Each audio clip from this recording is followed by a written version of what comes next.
Amém? 1 Coríntios capítulo 12 diz: acerca dos dons espirituais não quero, irmãos, que sejais ignorantes. Vós bem sabeis que eres gentios, levados aos ídolos mudos, conforme eres guiados. Portanto, vos quero fazer compreender que ninguém que fala pelo Espírito de Deus, Jesus é anátema. Diz Jesus é anátema. E ninguém pode dizer que Jesus é o Senhor, senão pelo Espírito Santo. Ora, há diversidade de dons, mas o Espírito é o mesmo. Há diversidade de ministérios, mas o Senhor é o mesmo. Há diversidade de operações, mas é o mesmo Deus que opera tudo em todos. Mas a manifestação do Espírito é dada a cada um para o que for útil, porque a um pelo Espírito é dada a palavra da sabedoria, a outro pelo mesmo Espírito a palavra da ciência, e a outro pelo mesmo Espírito a fé, e a outro pelo mesmo Espírito os dons de curar, e a outro a operação de maravilhas, e a outro a profecia, a outro o dom de discernir os espíritos, e a outro a variedade de línguas, e a outro a interpretação das línguas. Mas um só e o mesmo Espírito opera todas essas coisas, repartindo particularmente a cada um como quer. Amém? Nós vemos aqui que o apóstolo Paulo, ele fala de muitos dons, e ele diz que tudo é por um Espírito só. Mais adiante ele vai dizer, ele vai comparar essa operação toda de Deus ao corpo humano. Ele vai dizer assim, o corpo não tem muitos membros, mas é uma coisa só. Aí depois ele vai dizer assim, mas a cabeça não pode desejar ser pé, nem o pé desejar ser cabeça, né? O braço não pode querer não cumprir a sua função, querer fazer a função de perna, enfim, ele faz essa comparação do corpo humano com a questão dos dons espirituais. Por quê? A cabeça é maior que o pé? Um corpo, você pode considerar isso? Não, se é um corpo, ele tem que ser perfeito. A minha vista é mais necessária que a minha mão? Não, em questão do corpo eu quero tudo inteirinho. Sem essas considerações que tem por aí, né? Não, isso é mais importante, aquilo é mais importante. Se nós formos julgar a questão de corpo, o corpo tem que ser inteiro, tem que ser perfeito. E Paulo aqui, a igreja de Coríntios tinha muitos problemas. Um se achava maior que o outro. Um dizia que falava mais língua estranha que o outro.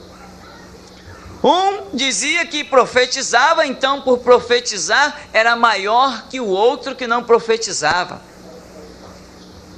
Paulo está dizendo, não é nada disso. Todas essas operações são realizadas pelo mesmo Espírito.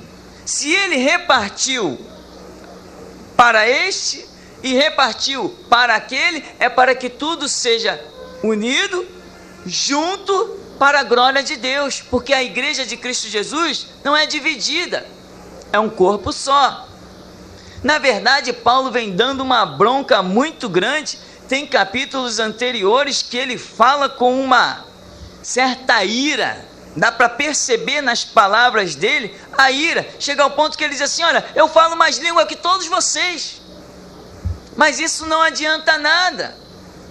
E ele começa a dar vários exemplos e vai resumir a história em que o importante é ter entendimento das coisas de Cristo Jesus.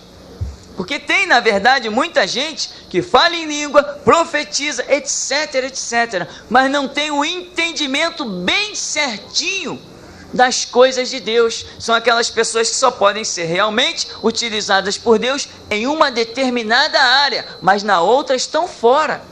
Deus não pode contar com elas. Mas quando o seu entendimento das coisas de Deus, ele é pleno, aí é diferente. Aonde você põe o teu pé, ali Deus tem algo a realizar com você. Isso é muito tremendo da parte de Deus. Agora, você percebe que como tinha esta confusão na igreja de Corinto, nos dias de hoje não vai mudar. Nós vamos achar essa confusão também no meio de muitas organizações. As pessoas se confundem e verdadeiramente tem gente que acha que porque diz assim, ó irmão, eu estou tendo uma visão tal, ó irmão, e Deus me falou, Deus disse, elas acham que realmente são melhores ou maiores que aqueles irmãos que nunca disseram, eu estou vendo ou eu não estou vendo. Ninguém é maior do que ninguém no reino de Deus. No reino de Deus só existe um que é maior, é o próprio Deus. Ele é o Senhor. Nós, todos nós, Romanos 3,23 já nos enquadrou dizendo o quê? Todos, não deixou exceção, todos pecaram e destituídos estão da glória de Deus. E depois Paulo vai dizer em Romanos 6,23, o salário do pecado é a morte. Para quem? Para todos, porque todos pecaram. Todos estão incluídos debaixo da mesma vara de julgamento. Mas o dom gratuito de Deus é a vida eterna em Cristo Jesus. Ter um dom espiritual não é motivo de exaltação. Eu sei que por aí as pessoas, para cantarem, cobram até dinheiro, comercializam o dom espiritual. Tudo bem, deixa eles. O amanhã dirá, falará por si mesmo. Cada um dará conta de si mesmo a Deus.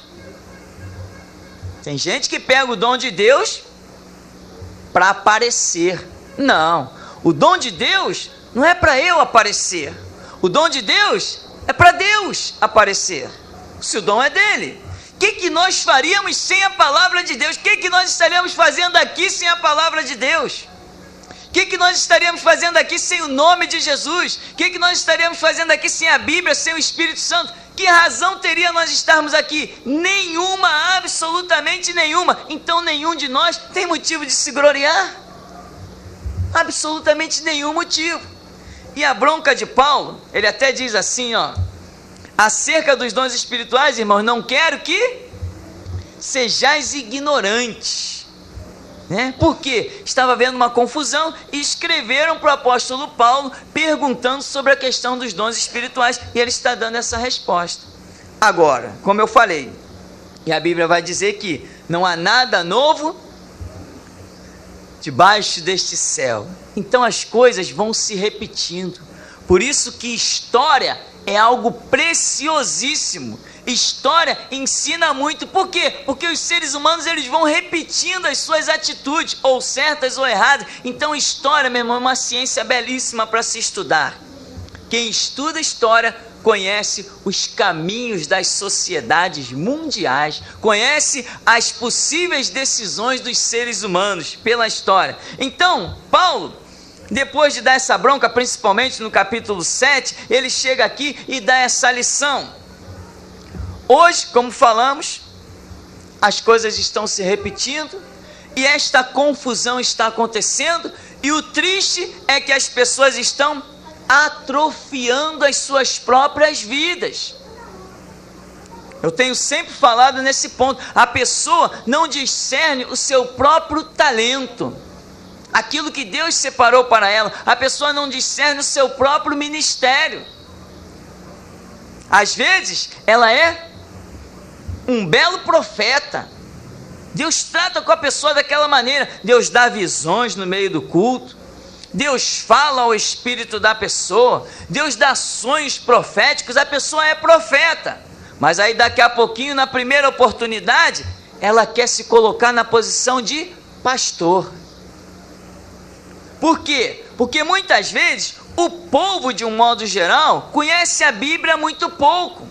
Então, quando vê alguém sendo um instrumento de Deus, de uma maneira assim muito transparente, irmão, estou vendo, olha irmão, Deus manda te dizer isso, isso, isso, e as pessoas começam a idolatrar os profetas na casa do Senhor começam realmente a cercá-lo, e aí ele começa a se encher. Daqui a pouco está fazendo reuniãozinha dentro da sua casa, tem grupinho para tudo que é lado, e aí o camarada esquece que ele é apenas um profeta e já começa a querer dirigir o povo do Senhor. Deveria conhecer Juízes capítulo 4. A profetisa, como era o nome dela? Débora. A profetisa Débora. O povo se reunia a ela para que ela entregasse a mensagem do Senhor. E ela entregava a mensagem do Senhor. De repente o Senhor precisou de uma liderança, o que fez? Levantou outra pessoa. Por quê? Porque ela era apenas uma profetisa, não era uma pastora, não tinha condição de liderar o povo. Então, assim como Paulo diz aqui, que há diversidades, mas a manifestação do Espírito é dada a cada um para o que for útil, meu irmão, você tem que aprender a entrar numa guerra espiritual, numa batalha de oração. Mateus 6,6, entrar no teu quarto e descobrir o centro da vontade de Deus para a sua vida. O que Deus tem contigo? Para que Deus te criou? Para que Deus te permitiu vir à existência? Qual o plano de Deus contigo? Qual o projeto de Deus contigo? Ah, eu gostaria. Esquece o que você gostaria. O que nós gostaríamos de fazer no reino de Deus, meu irmão, não tem valor nenhum, porque a seara é do Senhor, e se a seara é do Senhor, é Ele que vai determinar o que cada um de nós tem que fazer. Tem muita gente atrofiando a sua própria vida e atrofiando a vida dos outros. O que tem de liderança assassinando crente por aí é terrível. Muitos adolescentes e jovens cristãos que poderiam em pouco tempo estar vislumbrando o ministério e serem instrumentos poderosos na mão de Deus, por causa de lideranças completamente equivocadas, esses jovens e esses adolescentes estão tendo as suas vidas atrofiadas e muitos acabam desviados. Tristeza! Eu contemplo isso dia após dia. Um horror, uma calamidade, um caos terrível. Quantas igrejas eu conheço, quantas, que entramos lá e claramente se vê que aquele homem que está atrás daquele púlpito, ele poderia ser qualquer coisa no reino de Deus, mas um pastor não, ele não foi chamado para ser um pastor. O chamado que Deus tem com ele é outro. Ele pode fazer milhões de outras coisas, mas ele insiste em querer parar à frente de um rebanho como pastor, porque ele acha que é bonito. Ser pastor é destaque, meu irmão. Ainda mais para os que gostam de vestir terno e gravata. Você chega nos lugares e você não paga nem a conta, parece ser sempre alguém para pagar a conta para você. E é terrível, as pessoas não discernem. O que Deus tem comigo? É a intercessão? Então eu vou lá dobrar os meus joelhos e vou orar. Enquanto Deus não me falar diferente, a minha vida é aquela. O que Deus tem comigo? É ser um missionário? É estar lá no meio dos índios? Ou é estar no meio das cidades grandes? O que Deus tem comigo? Jesus deu um conselho, mas muitos não gostam de seguir. Entra no teu quarto, fecha a tua porta, fala com teu Deus. Em João 5,39 ele vai dizer o quê? Examinai as escrituras, vós cuidais ter nelas a vida eterna, e são elas que de mim testificam. O que acontece com as pessoas quando elas tomam o cargo? Elas estão exercendo o cargo que Jesus Cristo não deu. Sabe o que acontece, meu irmão? Agora então você vai entender muito bem. A pessoa vai para uma posição que Jesus não mandou. Sabe o que falta sobre a vida dela? Falta a graça, falta a unção, falta a direção, porque Deus não dá direção para quem está fora da direção. A pessoa tem que saber o que Deus tem com ela, para que Deus possa continuar a dirigir progressivamente. A pessoa pega a tangente, sai pela esquerda, sai pela direita, e as coisas não acontecem. Quando ela chega lá na frente, que vê que falta a palavra, vê que falta o fluir do Espírito Santo, aí ela entra nos seus gabinetes, começa a maquinar o que vai fazer para ocupar a igreja. O que vai fazer para animar os jovens? Aí começa, todo final de semana é churrasquinho com os adolescentes, aí vem outro final de semana é churrasco com os jovens, é congresso, é retiro, é passeio. A igreja virou um clube social, porque a pessoa já não está mais no centro da vontade de Deus. E aí ele começa a ir para a Bíblia, mas a Bíblia se tornou um livro fechado, porque Deus não é obrigado a operar na vida de rebelde, nem na vida de quem está fora do centro da sua vontade. Aí o que ele faz? Ele começa nas campanhas e nas correntes, e nos púlpitos dançantes, e nas coreografias, nas emoções, e por aí vai. Daqui a pouco, já não tem nem mais Bíblia no púlpito. Ele simplesmente está distribuindo a rosa ungida, a água ungida. Por quê? Porque é o que sobra para ele fazer. Não tem mais nada para ele fazer. Está fora da direção de Deus. Meu irmão, quando você está fora da direção de Deus, os céus se fecham. E não adianta aí entrar para o gabinete e maquinar projetos e projetos e projetos. Quando os céus se fecharem, só existe um projeto. Põe a boca no pó, talvez haja esperança. É se humilhar, é dobrar o joelho, é calejar. Senhor, e a minha vida? Fechou tudo. E aí, meu irmão, que eu vou te confessar, estou falando que conheço vários irmãos que começaram muito bem, chegaram até atrás dos púlpitos. Quando eles estavam lá atrás dos púlpitos, a vida deles começou a enrolar de tal maneira, os céus se fecharam, o Espírito de Deus, que é misericordioso, chegou e falou assim: olha, sai de trás do púlpito e volta para o banco. Como Deus é tremendo, Ele dá a direção ao homem. Aí eu pergunto, cadê a humildade para sair de trás de um púlpito e sentar num banco? Nenhum deles tiveram esta humildade. E hoje, pensam eles que ainda estão andando com Cristo. Mas quem tem visão espiritual já os vê desviado, pula de galho em galho. Um dia está aqui, outro dia está lá, porque não discerniu o seu próprio tempo e o seu próprio chamado espiritual. Esta também é a nossa luta, dia a dia, chegarmos para Deus: Senhor, estou no caminho certo, se o Senhor me mandar voltar, eu volto, se o Senhor me mandar sair, eu saio, se o Senhor me mandar ir adiante, eu vou. Senhor, fala que o teu servo ouve. Amém, meu irmão? Senão o que vai acontecer? Seremos mais um grupo de religiosos. Religião nunca prestou para nada. Religião nunca prestou para... Até a única religião verdadeira que existiu antes do cristianismo, que foi o judaísmo, se degenerou de tal maneira porque eram apenas conceitos religiosos, liturgias e rituais. Aí Jesus vem e chama aqueles homens que eram os guardiãos de hipócritas. Vocês comem um mosquito, engolem um camelo. Vocês percorrem a terra e o mar para fazer um discípulo e depois os transformam em 2 vezes mais filhos do inferno, pior do que vocês. Por quê? Religiosidade. Nós não estamos aqui para isso. Nós estamos aqui para ter vida com Deus.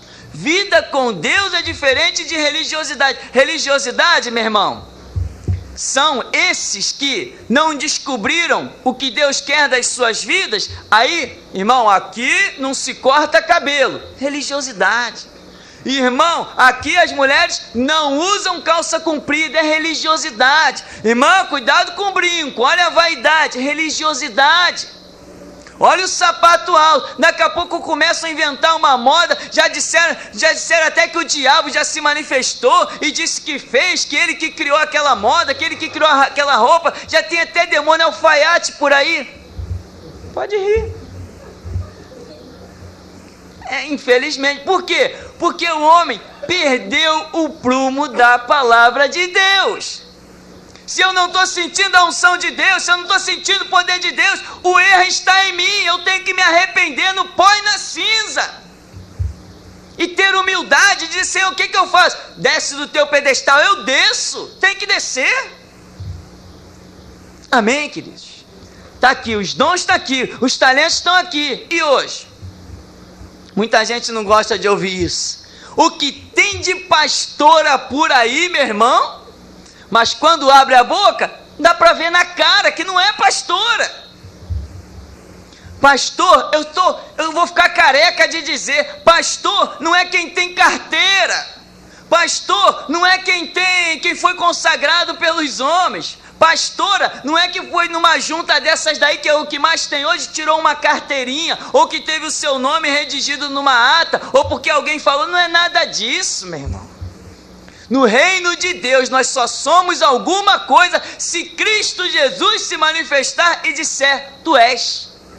Os homens falaram, é esterco, não presta para nada. Por quê? Porque os homens não podem nos dar a palavra, os homens não podem nos dar a unção, os homens não podem nos dar o Espírito, eles não podem nos dar os dons e os talentos. A seara é grande, os obreiros são poucos. Rogai ao Senhor da seara que Ele envie. Se Ele não enviar, meu irmão, não adianta ir. E é o que acontece. Hoje as pessoas olham coisas bonitas no reino de Deus e querem que aquilo aconteça sobre as suas vidas. Na área do louvor, por exemplo, conheci muitos casos, muitos jovens que já entram na igreja dançando, batendo palma. Meu ministério é o louvor. Aí eu pergunto, como é que você sabe? Não, porque eu gosto muito de louvor. Deus te falou que tem louvor contigo? Não, mas se eu gosto, eu falei, entre o que você gosta e o que Deus gosta, pode haver um abismo muito grande. Entre a minha vontade e a vontade de Deus, aí eu menciono o que a Escritura diz. Os vossos caminhos não são os meus, os vossos pensamentos não são os meus caminhos e os meus pensamentos são muito mais altos que os vossos. E às vezes o camarada insiste em querer um determinado ministério, está querendo arrancar de Deus um ministério ao seu bel prazer, enquanto na verdade Deus tem algo muito mais glorioso para ele, mas pela sua autossuficiência, ele nunca vai alcançar. Então, irmão, esta é uma das lições que eu vejo aqui neste capítulo 12 de 1 Coríntios.